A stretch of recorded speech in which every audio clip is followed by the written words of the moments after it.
అత్యాధునిక టెక్నాలజీతో నడుము మరియు వెన్నునొప్పికి treatment Tejas spine care Somajiguda Sainikpuri Gachibowli. నమస్తే, నేను విజయ్.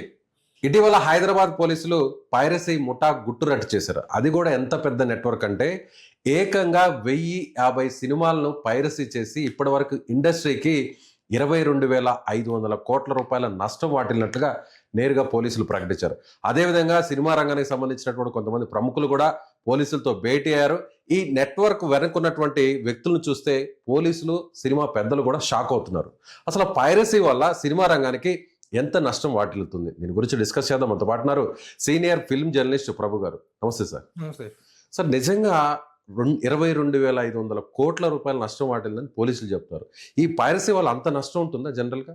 డెఫినెట్గా ఇప్పుడు సినిమా అనేటువంటి దాన్ని థియేటర్లో చూడాలి, థియేటర్కల్ ఎక్స్పీరియన్స్ కోసం అని చెప్పి సినిమాలు ఎంత భారీ స్థాయిలో నిర్మిస్తున్నప్పుడు అలాంటి సినిమాల్ని ఒక్క రోజులో సినిమా రిలీజ్ అయినటువంటి గంటల లోపే, కొన్ని సందర్భాల్లో రిలీజ్ కంటే ముందు కూడా పైరసీ చేసేసి వాటిని రిలీజ్ చేస్తుంటే మరి ఆ సినిమా నష్టం అనేటువంటి దాన్ని వెలగట్టడానికి, దాన్ని కొలవటానికి there is no parameter at all to measure that.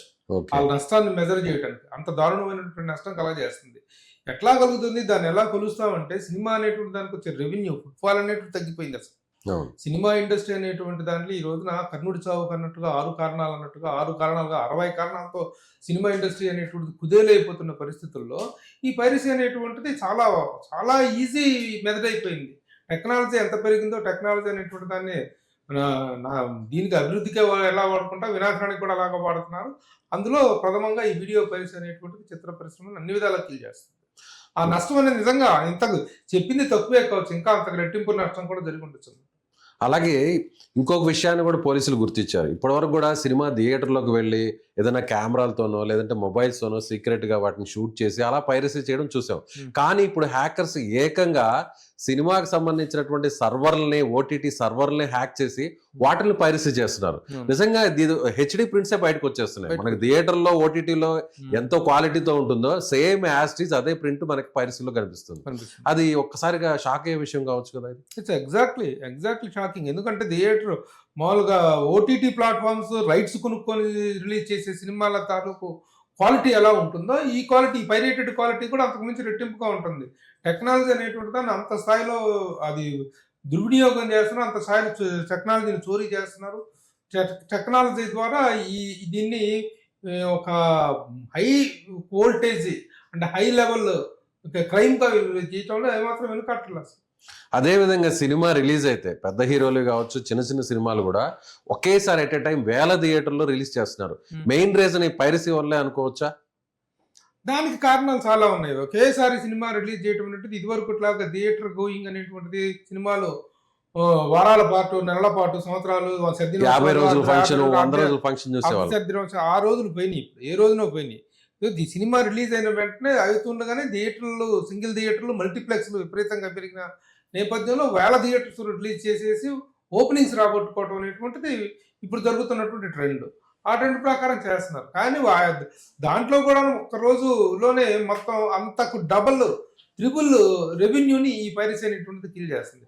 యాక్చువల్గా ఫస్ట్ 2-3 డేస్, ఫస్ట్ వీక్లోనే పెట్టిన పెట్టుబడి మొత్తం రాబట్టుకునే స్థాయిలో నెంబర్ ఆఫ్ థియేటర్స్ వరల్డ్ వైడ్గా రిలీజ్ చేస్తున్నారు. కానీ ఈ దీనివల్ల ఆ రెవెన్యూ అనేటువంటిది ఇంకా పాలైపోతుంది అనేటువంటిదే కదా బాధ. ఇంత చూపి పోలీసులు పట్టుకుంది, కానీ వాళ్ళంత ధైర్యంగా చేస్తున్నారంటే టెక్నాలజీని ఎలా యూజ్ చేస్తున్నారు. సెక్యూరిటీ సిస్టమ్స్ని ఎంత పకడ్బందీగా చేస్తున్నా కూడా, అంటే కొంత ఒక కోడ్ నెంబర్ రావడం స్క్రీన్ మీద, ఏ థియేటర్లో దీన్ని షూట్ చేశారు, ఎక్కడ పైరసీ చేశారు, ఇలా రకరకాలుగా ఎప్పటికప్పుడు అలర్ట్ అవుతున్నారు. కానీ హ్యాకర్స్ అంతకు మించి అలర్ట్ అయ్యి వాటిని ఈ విధంగా పైరసీ చేస్తున్నారు. ఆ విషయాన్ని నేరుగా ఇండస్ట్రీ పెద్దలు చెప్పారు, పోలీసులే చెప్తున్నారు. సో ఈ సమస్య అనేది ఇప్పట్లో సమస్య పోయేది కాదనుకోవచ్చా?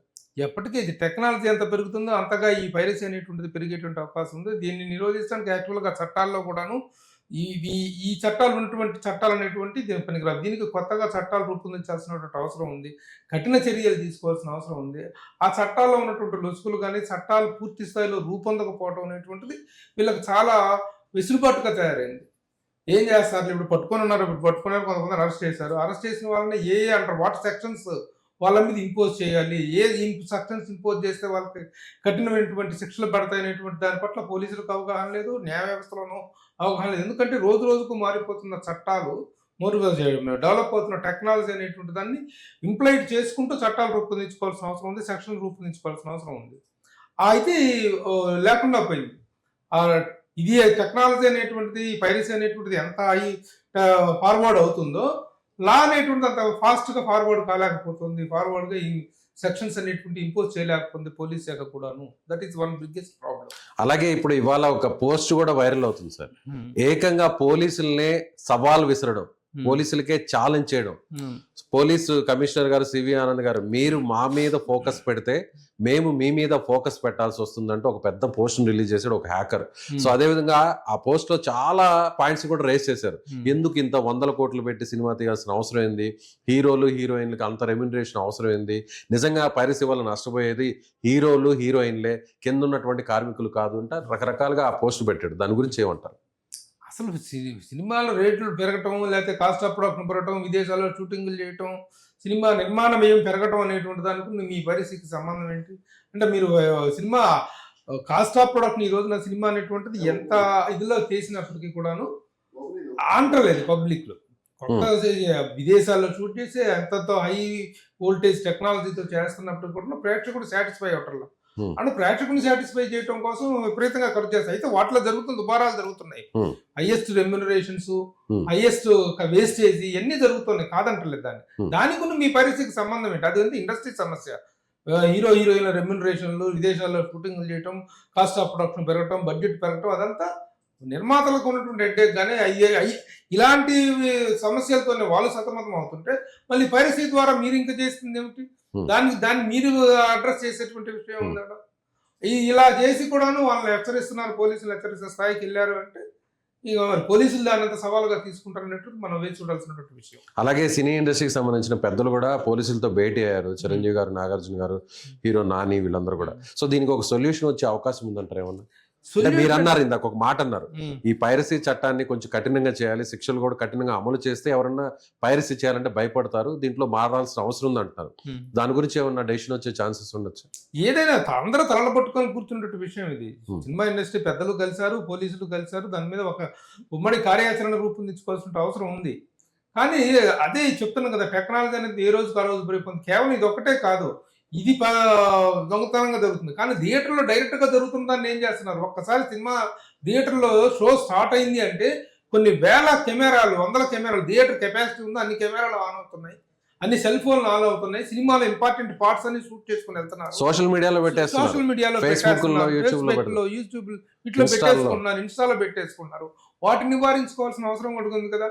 సినిమా స్టార్ట్ అవ్వక ముందు ఎట్లయితే cigarette smoking is injurious to health అనేటువంటిది ఎట్లా స్టాట్యుటరీ వార్నింగ్ వేస్తున్నారో, అలాగే సెల్ ఫోన్ ఎవరైనా ఆన్ చేశారంటే మాత్రం cell phone will be taken seriously అనేటువంటిది ఒక ఇది చేయాలి కదా.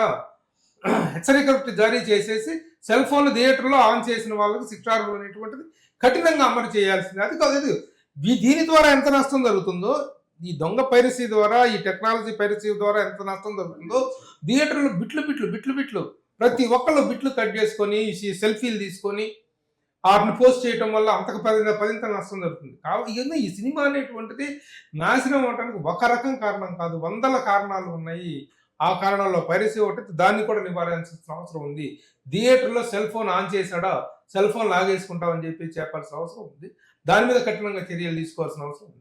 Right sir, thank you so much. So ఇది సీనియర్ ఫిల్మ్ జర్నలిస్ట్ ప్రభు గారు చెప్తున్నట్టుగా పైరసీని నియంత్రించడానికి ఉమ్మడిగా ఒక కార్యాచరణ రూపొందించుకోవాలి. ముఖ్యంగా కొత్త సినిమాలు, పెద్ద హీరోల సినిమాలు రిలీజ్ అయినప్పుడు థియేటర్లో ఉన్నటువంటి ప్రేక్షకులు, ముఖ్యంగా అభిమానులు వాళ్ళ సొంత మొబైల్స్తో వాటిని షూట్ చేసి ముఖ్యంగా ఉన్నటువంటి ఇంపార్టెంట్ సీన్స్ని, ఆ డైలాగ్స్ని అంతా కూడా సోషల్ మీడియాలో వైరల్ చేయడం కూడా, ఇది కూడా ఇండస్ట్రీకి ఒక పెద్ద నష్టాన్ని పరోక్షంగా తీసుకొస్తుందని ఆయన అంటున్నారు. మరి మీరేమనుకుంటున్నారు? ప్రభు గారు చెప్పినటువంటి కామెంట్తో ఆయన ఏకీభవించబోతున్నారు ఆయన అభిప్రాయానికి?